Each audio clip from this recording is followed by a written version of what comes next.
Imagine being away on a business trip and receiving a text from your husband saying, "I don't need you anymore." You come home to find your whole life destroyed. He's moved on, taken everything, and left you with nothing. What do? Sit back and accept it? Or fight back, rebuild, and show him the real cost of walking away? This is the story of how I chose to fight back. The world was on the brink of change, and everything had felt like it was falling perfectly into place.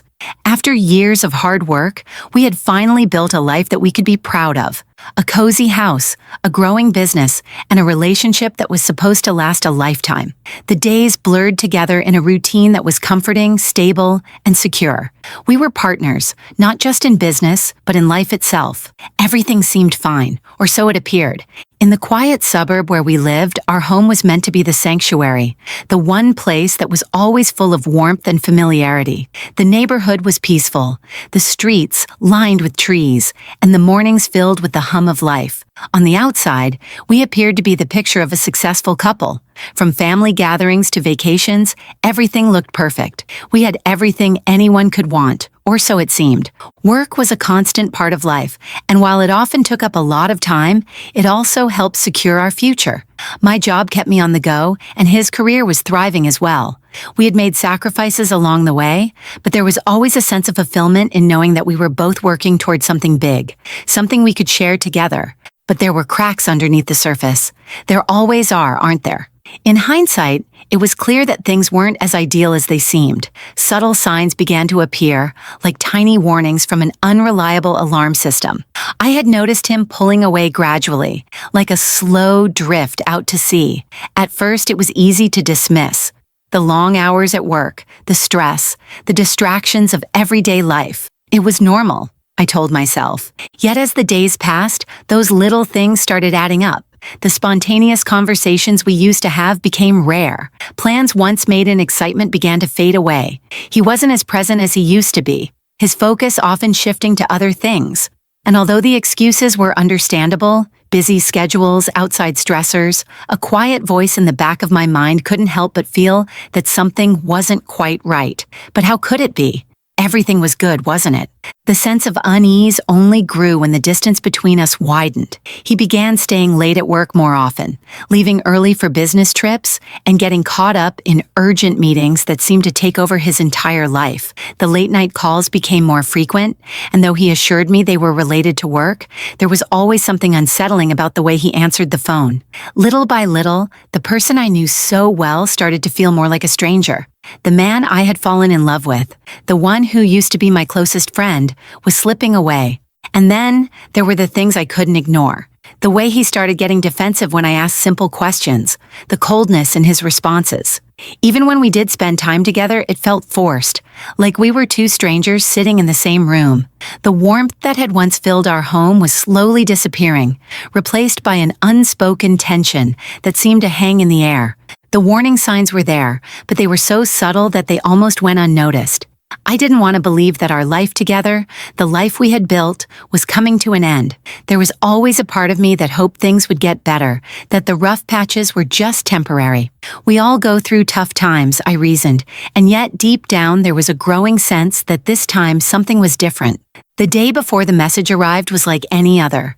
I had left for a business trip, a routine that had become a regular part of life. It wasn't unusual for me to travel, and he had always been supportive. But there was something about that trip, something about the way I left, that now seems so much more significant. Maybe it was my intuition telling me that I was leaving for the last time, that when I returned, things would never be the same. While I was away, the small, nagging doubts continued to plague my thoughts. It was only when I got the text message that everything changed. "I don't need you anymore," it said. Simple, blunt, and heart-wrenching. It was the kind of message that no one could ever expect, let alone from someone who had promised forever. But there it was, and nothing could prepare me for the reality that followed. In the days following that shocking text message, everything changed. It was as if the world that had once been so secure suddenly crumbled, piece by piece, leaving nothing but rubble behind. The realization that the life built together was now at risk began to settle in, but even then, the gravity of what had truly happened hadn't fully hit. The message, brief and cold, left a deep wound. But it was what happened when I returned home that truly drove home the depth of the betrayal. The house, once filled with warmth and the soft hum of our daily routines, felt unfamiliar. It was quieter than usual, eerily so. No laughter, no small conversations over breakfast, no casual moments of connection. The very air in the house felt different, cold, distant. The love and comfort that once lived within these walls seemed to have vanished. Where was the home I had worked so hard to create? A quick glance around confirmed that everything had changed. Personal belongings were missing, as though someone had carefully and methodically taken away parts of our life together. It was like a puzzle, with pieces deliberately removed, leaving holes where memories once were. The photos that once adorned the walls were gone, the family photos replaced with emptiness. Even the furniture felt different, displaced, as if it no longer had its place in the space it had once occupied. It was a harsh realization. The life that had been built over the years was gone, but it wasn't just the house that had changed. The bank account, once shared and filled with the hopes of future plans, now showed that all the savings had been drained. The shared financial stability that had allowed us to plan for the future had vanished without a trace. The money we had worked so hard to save, the money that represented years of effort and dreams, was gone. Just like that. The realization hit hard. The years of partnership, of dreams, of building something together, now felt meaningless. Even worse than the financial devastation was the emotional toll it took. The man who had promised to build a future with me, to face the ups and downs together, was now living a completely different life with someone else. The betrayal wasn't just physical, it was emotional. He had moved on so easily, so quickly, as if everything we had built was just a chapter in his past, easily discarded and forgotten. The person who had once been my partner, my confidant, now seemed like a stranger, someone whose actions were impossible to comprehend. What hurt the most wasn't the material loss, though it was significant. It was the feeling of being left behind, of being discarded without warning or reason. There had been no discussions, no attempts at working through the issues that had cropped up over the years. There was no acknowledgement of the love, the memories, or the sacrifices made. Instead, there was just silence, followed by a cold and final decision. But even in the face of this devastation, something inside refused to give in. Anger bubbled up, not just at what had been taken, but at the very nature of how easily he had moved on. The loss of the relationship, the loss of the future once shared was profound. But there was also something else. Something that wouldn't allow this betrayal to define me. There was a spark of determination that had been waiting, a quiet fire that refused to be extinguished. At that moment, the conflict was no longer just about loss. It became about reclaiming what was taken, about showing that this wasn't the end of the story. It wasn't going to be the final chapter. This wasn't a story of victimhood. It was about rising from the ashes, about reclaiming control of a life that had been stolen. It wasn't just about fighting for material things. It was about fighting for self-worth, dignity, and the belief that the best was yet to come. The overwhelming flood of emotions, anger, disbelief, sadness, began to transform into something else. It was no longer just a reaction to what had been done. It was a call to action. And as the days passed, it became clearer. This wasn't just about rebuilding a life, but about showing him and everyone else that walking away didn't come without a cost. The challenge wasn't in the material things. It was in proving that no one, no matter what they took, could break me. As I began to piece together what had been shattered, the resolve to move forward became stronger. The anger that had initially clouded my mind began to give way to a fierce determination. It wasn't just about regaining control. It was about coming out stronger, showing that no matter how many times life knocked me down, I would always rise again. The battle had just begun. In the midst of the emotional whirlwind, the devastation that followed the betrayal began to morph into something much more powerful. The weeks after that fateful day were filled with a whirlwind of emotions: anger, disbelief, hurt, and confusion. But amid all of this, something else began to stir. A voice inside that told me not to sit idly by, not to let him take everything without facing the consequences. It was time to stop being a victim in this story. The decision wasn't made in an instant. It took time, reflection, and at times silence. Every moment spent in the quiet of that now empty house was a reminder of what had been lost. I would sit alone for hours, wrestling with the fact that not only had I been emotionally abandoned, but the material stability we had built together had been taken from me.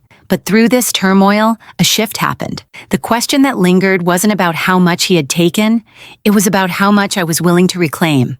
It wasn't just about reclaiming the house or the bank account, though that mattered too. It was deeper than that. The fight wasn't just about fighting for the things he stole. It was about fighting for my peace of mind, my dignity, and my sense of self. It was about taking control of my life again. This wasn't about revenge, not in the traditional sense. It was about standing tall, about not letting this heartbreak define who I was. There was a new determination that began to surface. The determination to show him that his betrayal wasn't the end of me. It was simply the beginning of something new. What happened next wasn't some dramatic action taken in haste. It was a decision to stop waiting for things to improve on their own. It wasn't going to happen. The only way forward was through action. I decided to take the first step toward reclaiming what was mine, but not just for me. This was about showing him, showing everyone, that walking away from a life like ours wouldn't come without consequences. At first, it seemed impossible. The idea of rebuilding a life after everything had been ripped away felt overwhelming. There were moments when doubt crept in, when the anger and sadness felt too heavy to lift, but I knew that the only way out of this was through. Each small action, each small decision was a step closer to reclaiming my life. One of the first things I did was take control of the practicalities. The house, the savings, and even the possessions that had once been part of our shared life were now in my hands to deal with. The initial shock of it all had subsided, and now it was time to get practical. The house needed to be sold, the savings needed to be accounted for, and the life we built needed to be dismantled, but on my terms, not his. That alone was empowering. To have the power to make decisions again, to not be at the mercy of the person who had torn everything apart. It was freeing. But this wasn't just about material things. The most important decision I made was to rebuild my emotional strength. This required confronting the pain, not running from it. Instead of letting the hurt define me, I chose to embrace it as part of my journey, part of my story. There were days when it felt easier to sit and wallow in the past, to relive the hurt. But slowly over time, I started to let go of the anger that had first consumed me. It wasn't easy, but I knew it was the only way to move forward. As the days turned into weeks, I began to put the pieces back together, piece by piece. Every time I found myself slipping back into feelings of anger and hurt, I reminded myself of the bigger picture. This was not the end of my story. My life was still ahead of me, and it was up to me to decide what it would look like. During this time, I also started reconnecting with myself, rediscovering passions that had been buried in the hustle of everyday life. The career that I had once put on hold for the sake of family, for the sake of partnership, was now a focus again. I threw myself into work, finding fulfillment in what I had always loved doing. With each small victory, the sense of control began to build, and the power shifted. It wasn't easy. There were setbacks along the way. But with every small accomplishment, I began to regain the confidence that had been shattered. I was no longer just going through the motions of life. I was actively taking charge. The turning point was not marked by a single dramatic moment. Instead, it was a series of decisions, of actions that slowly but steadily began to piece my life back together. It was in the small steps, choosing not to crumble, choosing not to stay stagnant in the pain, that I began to reclaim not just the life I had lost, but a new, stronger version of myself. It wasn't long before I started seeing the fruits of these decisions. The life that had once been full of uncertainty was starting to feel more stable again. There was a light at the end of the tunnel, and it wasn't just a vague hope. It was a real, tangible possibility. The confidence was back, the drive was reignited, and most importantly, the sense of self-worth that had been taken from me was now something I held in my hands. I knew that I was ready for the next chapter. The turning point had set the stage, but now everything would come to a head. What had once felt like a powerless situation was about to shift completely. Every step taken in the past months, every ounce of energy used to rebuild a life shattered by betrayal, had all been building to this very moment. It wasn't just about getting back what had been taken. It was about taking control of the narrative and showing him the true cost of walking away. The first thing that happened was the phone call. I had moved on, focused on my new life, but there he was, trying to reach out again after everything he had done. He had been the one to walk away from our life, to leave it all behind, but now it seemed he couldn't bear the weight of his own choices. The man who had once been my partner, my confidant, was now a stranger, asking for help. The audacity of it left me speechless. He claimed he had made a mistake. He said he couldn't live with the consequences of leaving me behind. After everything he had taken, our savings, our home, our life, he wanted me to help him. The same man who had destroyed everything we had built together was now asking me to fix his life. The nerve, the very audacity that once broke me was now almost laughable. This moment, more than anything, felt like a test. It wasn't a test of how much I could forgive. It was a test of how far I had come. Could I still see him as the man I once knew? Or had that version of him died the moment he chose to leave? The thought of giving him help, the thought of returning to the person I once was beyond painful. But it was also a moment of power. I realized in that moment that I didn't need to do anything. I had already proven everything I needed to prove. His asking for help was the evidence of that. I refused to answer at first. Days went by, and the message was still there, sitting in my inbox, waiting for a response. Each time I looked at it, a piece of me hesitated, a small part of me wondering if I should respond out of compassion or nostalgia. But as the days passed, I knew deep down that nothing would change. I was a different person now. The person who would have forgiven him before was gone. The strength I had found in myself wasn't just about moving forward. It was about knowing when to say no. The moment came when I took a decisive action, an action that would permanently close the door on that chapter of my life. I had rebuilt myself from the ground up, and now I would be the one to show him what happens when you walk away from someone who has been your partner. I didn't give him what he expected, which was a path back into my life. Instead, I showed him the consequences of his choices. The decisions he made, the life he thought he could destroy, weren't as easily undone. The price of walking away wasn't something that could be reversed. In the days that followed, I took legal action, not out of vengeance, but because it was the right thing to do. Our life together was supposed to be built on trust and respect, but his actions had destroyed that. He had taken everything, without warning, without remorse. And now it was time for him to understand that there was a price to pay. I knew this wasn't just about the money or the house. This was about accountability, about showing that there are real consequences when you think you can walk away without facing the damage you've caused. The real victory, though, wasn't in what I had taken from him. It was in how far I had come.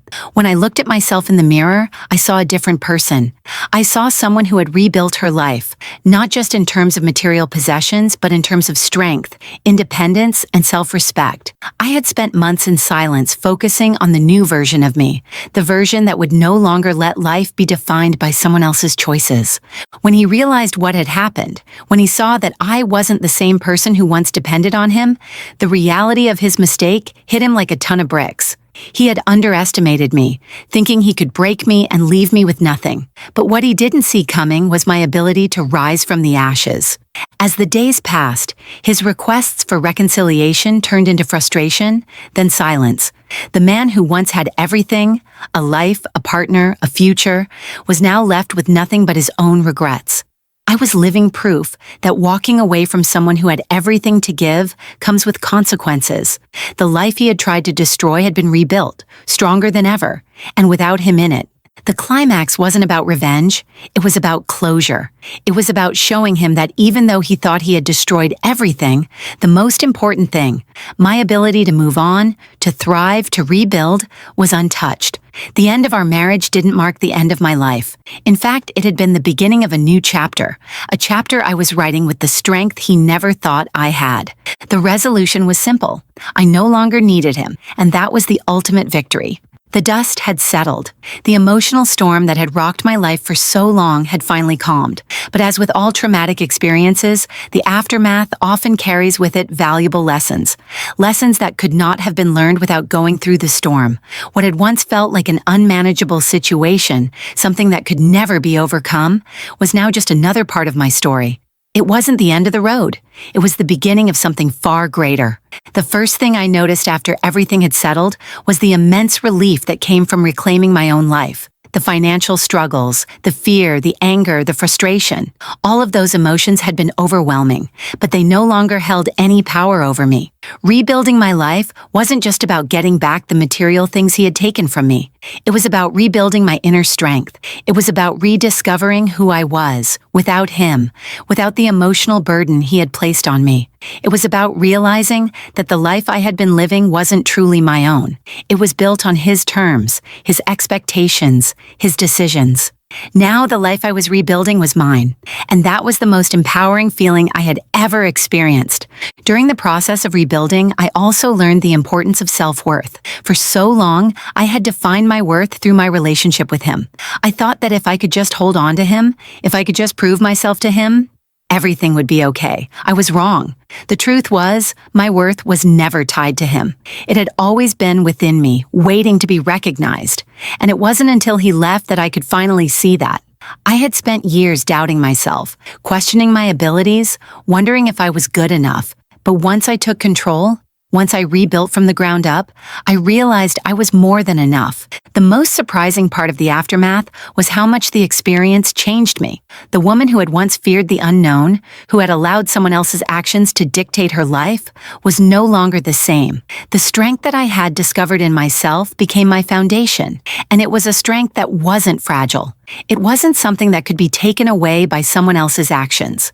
I had become someone who could handle whatever life threw my way, someone who knew how to stand tall and fight back.